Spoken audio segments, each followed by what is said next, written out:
I remember we told my daughter, she went to school, graduated, and all this, and we told her, it's like, there's no reason for you to leave our house and go pay rent somewhere. When you leave here, you need to leave here as a homeowner. And she really took us serious on that, you know. She bought the house, and she was still living with us 6 months later. It's like, what is this? My wife and I were looking at us like, she said, well, I'm remodeling in the kitchen. I was like, but there's no reason. There's no reason for that. And what's interesting is that then her son sees me on these Zooms and talking to people, and he says to me one day, he says, Granddaddy, you know, let me understand this. He says, if you rent and you move out, then you don't get nothing.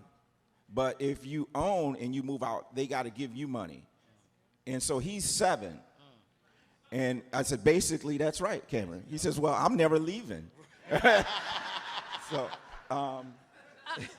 okay, I don't know about that. so we're like, no, that's not quite how it works, Cam. But the point is that we need to teach them about wealth, and we need to teach them about investing, and they need to understand that so that we can affect generations.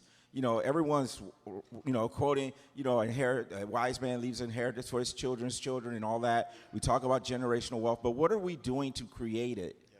What are we doing to create that stability? And, you know, we want our kids, our grandkids to know that if they need something, they don't have to go to someone white to get it. They can come to us. And if we don't have the resources, we can get the resources. And everything that we have everything we need in this room. Absolutely, yes. We have everything we need in this room.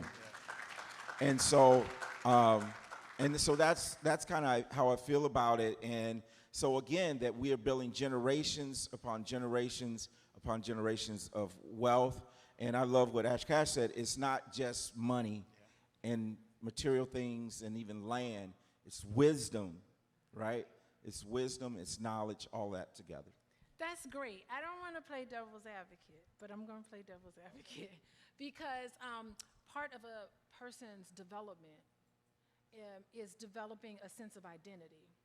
And sometimes it's difficult to do when you're still living in your house with your parents. You want to be able to understand what does it mean for me as an individual person discovering and figuring out life and wearing different hats and not have to answer to people. So some of it is and psychologically because children get to a certain point where they feel like they really have to go and figure out who and what they are and get out of the house.